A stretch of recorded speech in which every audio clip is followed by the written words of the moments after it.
Prior to the NFL owners' meetings this week in Arizona, I was ready to skewer the league if it added offensive and defensive pass interference with its replay system. Not just because games are already too long, but because there are 130-plus plays in a football game, which makes the notion that one or two missed calls can lose a team the contest somewhat disingenuous. On every snap, there are players who could have done their job better to either score or prevent points, and the same goes for coaches. That includes the Pied Piper behind this "Review Pie" movement, Sean Payton of the New Orleans Saints.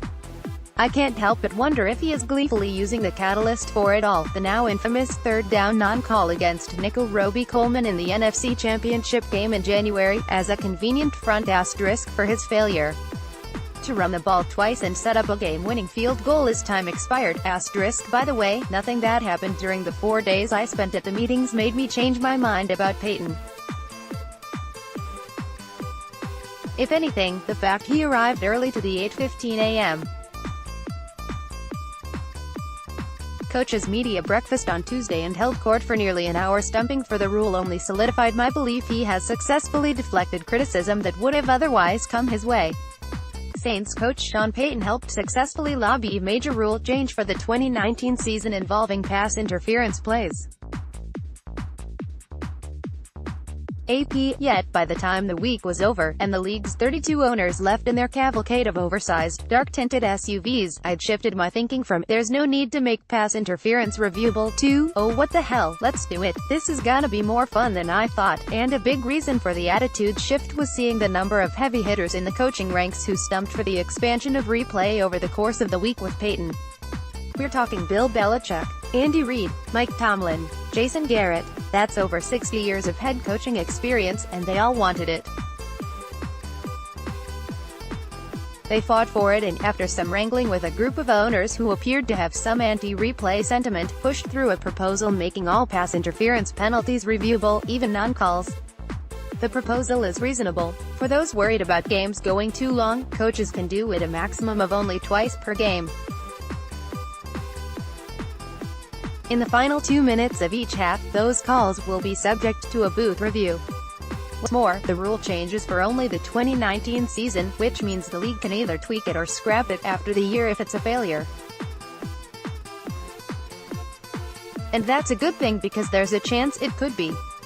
Even though the league saved itself some headaches by putting pass interference reviews in the hands of the booth in the final 2 minutes of each half, thus reducing the ability for a coach whose team is on the wrong end of a critical interception or touchdown catch to challenge in hopes of a play-reversing Hail Mary, there are 56 other minutes of the game where that scenario can still apply. If Belichick or Reid's team surrenders a go-ahead touchdown catch with 2:40 left, why wouldn't they challenge the play? In the balletic dance between receivers and cornerbacks, there is contact on every play. And now, referees will have to make a decision whether there's enough contact to reverse the play. That's a brutal judgment call to make, one that some referees will certainly get wrong over the course of the season. It's probably safe to say Patriots coach Bill Belichick will have a handle on when to use his challenge flags over pass interference calls. AP, so those coaches who pushed hard for this rule change probably wanted it for a reason.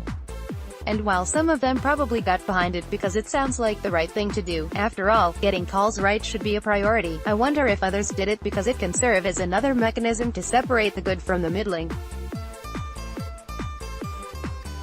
You really think Belichick, a master planner by any measure, would push for this without having a strategy for accommodating it? If anything, the looming threat of a pie call could make an already pass-happy game even more so, a development that stands to benefit quick-strike passing attacks armed with fleet-footed, technical route-running wideouts like New England. What's more, while some supremely quick wideouts could become uncoverable, I also wonder if this rule will hurt the classic big-body possession receiver, the guys who create separation by being physical at the top of their routes. Think of Tampa Bay's Mike Evans. When those dudes make a big play, will they be at the mercy of yardage reversing flag? The change could go well and save the NFL the embarrassment of another Saints-Rams debacle, or it could go the other way and swing games as the smarter coaches figure out a way to weaponize it. It's the latter. I'm sure some coach who gets screwed during the season will pull a Peyton-esque performance and stump loudly for another change at next year's owners' meetings. For a year's worth of intrigue, though, it's worth the risk. More from Yahoo Sports.